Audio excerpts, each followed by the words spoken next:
اور پھر ایک دن میرا انتظار ختم ہو گیا، وہ آ ہی گیا۔ میں نے اس رات اسے پوری رات اذیتیں دے دے کر مار ڈالا اور اس کی لاش کو کتوں کے آگے ڈال دیا۔ اس واقعہ سے سرائے میں خوف و ہراس پھیل گیا۔ کوئی اس سرائے میں آ کر نہیں ٹھہرتا تھا۔ لوگ یہاں آنے سے کترانے لگے۔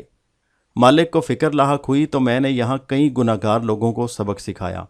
ان لوگوں کو معلوم ہے کہ رانی جس کو اس کی ماں سمیت ناحق قتل کیا گیا وہی ان تمام واقعات کی ذمہ دار ہے، مگر یہ لوگ برابر کے گناہگار تھے، اس لیے میں نے ان کا پیچھا نہیں چھوڑا۔ میری انتقام کی آگ تو سرد ہو گئی، مگر میں جیسے اس کمرے کی قیدی بن کر رہ گئی، اور جب اس کمرے کو عامل نے بند کر دیا تو مجھے اور بھی گھبراہٹ ہونے لگی۔ اس کمرے میں جب میرے ان دیکھے وجود کے اسرار نظر آنے لگے تو مالک پریشان ہو گیا۔ اس نے مجھے کھوجنے کے جتن شروع کر دیے، مگر جب وہ ناکام رہا تو اس نے اس سرائے کو گرانے کا ارادہ کیا، مگر جب بھی مزدور اسے گرانے آتے میں انہیں ڈرا کر بھگا دیتی۔ مالک پریشان تھا کہ کیوں اس کا کام ایسے خراب ہو رہا تھا۔ ایک دن وہ کسی عامل کو بلا لایا۔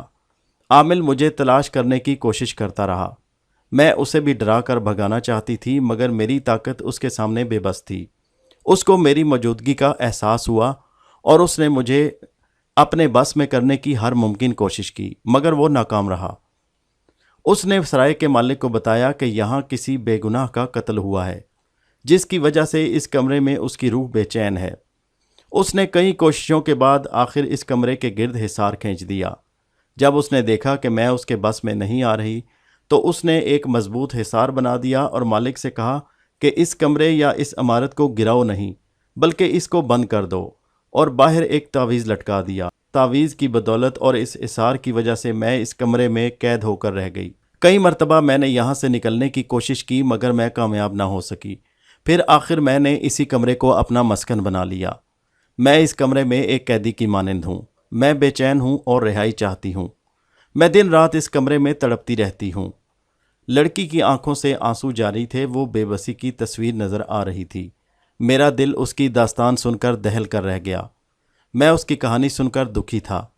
پھر کیا مشکل ہے، تم اس دنیا کو چھوڑ کیوں نہیں دیتی؟ میں نے پوچھا تو وہ بولی، نہیں، ایسے نہیں۔ پھر کیسے؟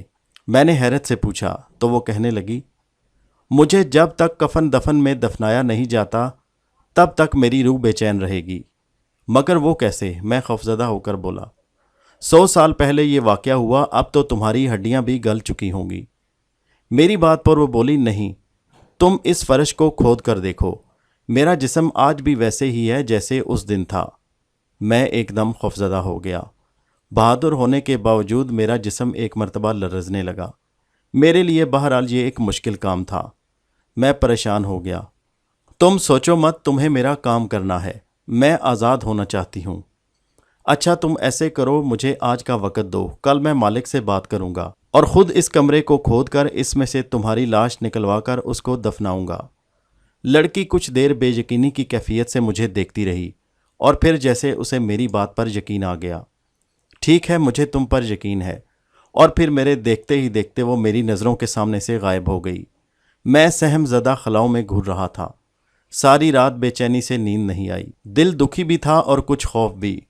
صبح اذان کے وقت ہی میں نے محمد خان کو بلوایا اور مالک سے ملاقات کی خواہش کی۔ مالک کافی دیر بعد آیا، میں اس سے ملنے باہر چلا آیا۔ میں نے رات کا تمام واقعہ اس کے سامنے بیان کر دیا۔ وہ حیرت زدہ میری جانب دیکھ رہا تھا جیسے اسے میری بات پر یقین نہ آیا ہو۔ میں نے اسے پورا یقین دلانے کی کوشش کی تو وہ کہنے لگا، ارے بھائی تم چھوڑو، تم نے رات گزار لی، اب اپنا راستہ لو۔ میں اس کی جانب دیکھ کر غصے سے بولا، میں وعدہ کر چکا ہوں، میں اس روح سے وعدہ کر چکا ہوں اور میں اسے ضرور نبھاؤں گا۔ کیا تم نہیں چاہتے کہ تمہاری سرائے سے یہ عصیب ختم ہو؟ میری بات پر وہ خاموش ہو گیا۔ میں نے محمد خان کو بھیج کر مزدور بلوائے اور فرش کھدوانا شروع کر دیا۔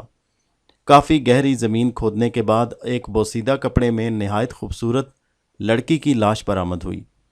لاش دیکھ کر جیسے ہم ڈر گئے۔ کئی سال پہلے دفنائی گئی لڑکی کی لاش بالکل صحیح سلامت تھی۔ چہرے پر معصومیت اور بے گناہی کا تاثر تھا، اور اس کے ساتھ ساتھ زخموں کے نشان بھی۔ اس کی اتنی معصوم صورت دیکھ کر میرے بے اختیار آنسو نکل آئے۔ ہم نے لاش کو عزت سے قبرستان میں دفنا دیا۔ سرائے کا مالک میرا شکر گزار تھا۔ میں نے اسے تسلی دی کہ اب تمہارا کمرہ کسی بھی قسم کے آسیب سے پاک ہے۔ میں نے رخصت ہونے سے پہلے ایک نظر کمرے پر ڈالی۔ نہ جانے کیوں دل میں بہت افسوس اور دکھ تھا۔ میں سرائے سے نکل کر گاڑی کی طرف بڑھ رہا تھا کہ مجھے اچانک ہوا کا ایک جھونکا محسوس ہوا، جیسے میرے پاس سے گزرا ہو، اور ایسی خوشبو میری ناک سے ٹکرائی جیسی اس کمرے سے آ رہی تھی۔ میں بے اختیار مسکرا دیا۔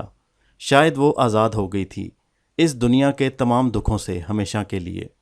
ہمارے چینل حیدر وائس کو سبسکرائب کیجیے۔ شکریہ۔